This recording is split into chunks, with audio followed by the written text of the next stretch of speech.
Prediksi skenario kita kemarin untuk episode 15 ini bisa dikatakan tembus 85%. Namun ada yang belum terwujud, yakni pengorbanan Pangeran Yamyung melawan Hwacha.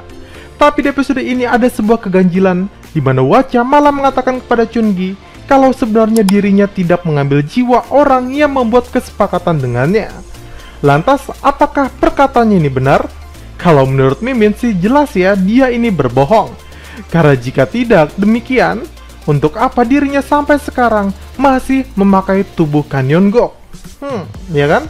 Oke, sebelum kita masuk ke pembahasan dan sinopsis episode 15 ini, bantu channel Mimin ini dengan cara menekan tombol subscribe-nya ya, agar Mimin tetap semangat memberikan konten-konten menarik untuk kalian semua. Gomawa! Dalam pertemuannya dengan Raja, Haram yang bingung langsung bertanya, mengapa Raja bisa mengirimkan surat kepada Il Wol-sung dan tahu kalau dirinya lah adalah Il Wol-sung? Dan Pangeran Yamyung datang menjelaskan kalau dirinya lah yang mengirimkan surat. Namun walaupun demikian, ternyata Raja juga selama ini sudah tahu kalau Haram adalah Il Wol-sung dan bahkan berniat untuk membunuhnya.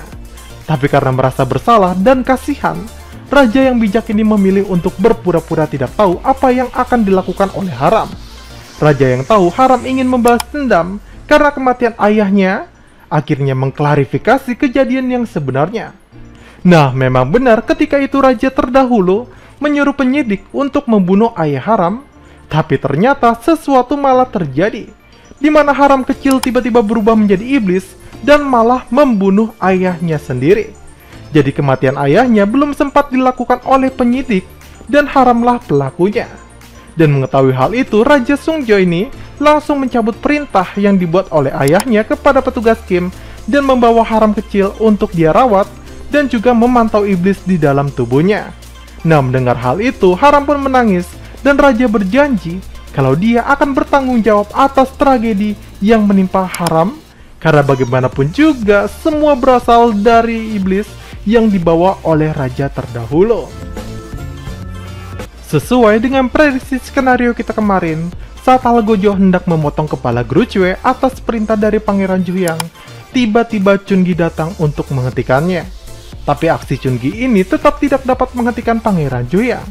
Sampai saat eksekusi akan dilanjutkan, tiba-tiba Raja bersama pengawalnya datang menghentikan mereka semua.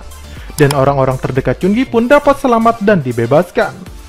Nah, tapi di balik kesenangan itu, Meiyang yang hadir di sana malah kecewa dengan Haram. Karena bagaimana bisa Haram meminta bantuan Raja untuk membebaskan Chungi, padahal Raja adalah target utama pembalasan dendam grup Wolsondang.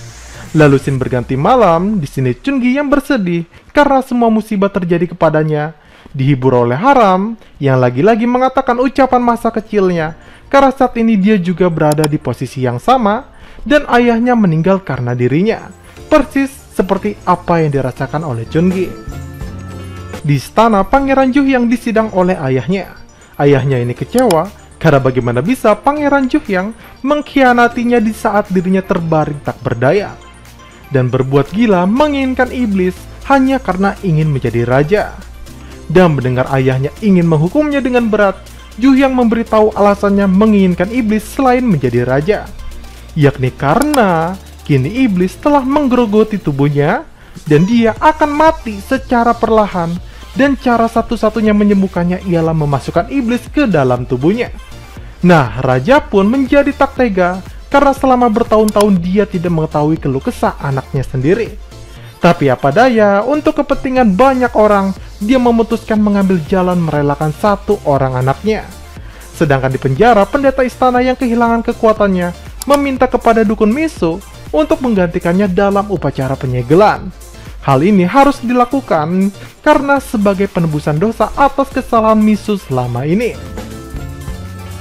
Usai menebar abu ayah Chungi ke laut, keduanya tinggal bersama di sebuah pondok. Tapi tiba-tiba tangan Haram malah dikuasai oleh iblis dan berniat membunuh Chungi. Dan untunglah cincin giok sekali lagi berhasil menyelamatkan mereka berdua. Tapi hal ini malah membuat Haram menjauh dari Chungi karena takut hal tersebut akan terjadi lagi dan membunuh Chungi. Dan karena merasa kasihan dengan Haram, Chungi juga bertekad untuk melukis kembali agar iblis keluar dari tubuh Haram. Tapi Chungi di sini bingung melakukannya karena waktunya sangat mepet.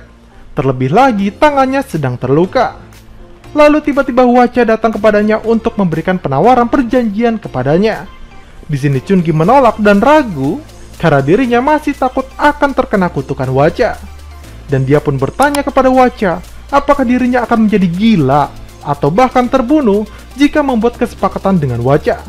Dan Hwacha menjawab tidak, karena dirinya hanya memakan lukisan saja tanpa membuat sang pelukis terbunuh atau menjadi gila. Dan mendengar itu, Chungi pun langsung percaya membuat perjanjian dengannya. Nah, selain mendapat kekuatan Hwacha, kini Chungi juga mendapat bantuan dari Simdaeyo yang ternyata adalah anak dari Kan Yonggo, yang tubuhnya dipakai wadah tempat tinggalnya Hwacha. Dan bagaikan takdir, baik Chungi ataupun Daeyo adalah anak dari dua orang pelukis yang juga melukis mendiang raja terdahulu. Haram yang mulai dirasuki iblis membuatnya pingsan di tengah jalan. Dan saat terbangun, tiba-tiba roh cincin mendatanginya. Rupanya kakek tua dalam cincin itu selama ini adalah kakek dari Haram. Nah, pria tua itu memberitahu cucunya kalau cincin tersebut harus dihancurkan atau Haram tidak akan terpisah dengan iblis. Nah, bukannya cincin tersebut membawa petaka ya, melainkan dimaksudkan agar Haram mau mengeluarkan iblis di dalam tubuhnya. Karena jika tidak, maka sifat-sifat iblis akan menguasainya, walaupun kekuatan sejati iblis terkekang oleh cincin tersebut. Lalu hari pun berganti, di mana bulan berubah menjadi merah, tanda penyegelan iblis harus dilakukan. Dan Haram pun memecahkan cincin giok tersebut, yang membuatnya kini lepas kendali, dan iblis perlahan menguasai tubuhnya. Sedangkan di dalam istana, semua orang bersiap-siap melukis potret raja, dan juga menunggu kedatangan Haram untuk melakukan upacara. Dan episode ini pun berakhir sampai di sini. Sekian video kita hari ini. Cerita ending nanti tidak hanya sekedar sulitnya penyegelan iblis saja ya. Karena si cantik Meyang yang merasa dikhianati oleh Haram akhirnya memutuskan untuk berpihak kepada Pangeran Juhyang.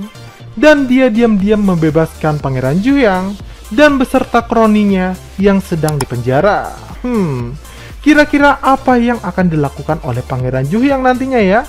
Yang menurut Mimin, Pangeran Juhyang akan mendapatkan kekuatan iblis, tapi kekuatan itu hanya sementara saja, dan iblis akan kembali tersegel di lukisan, atau jangan-jangan dia pun akan ikut tersegel.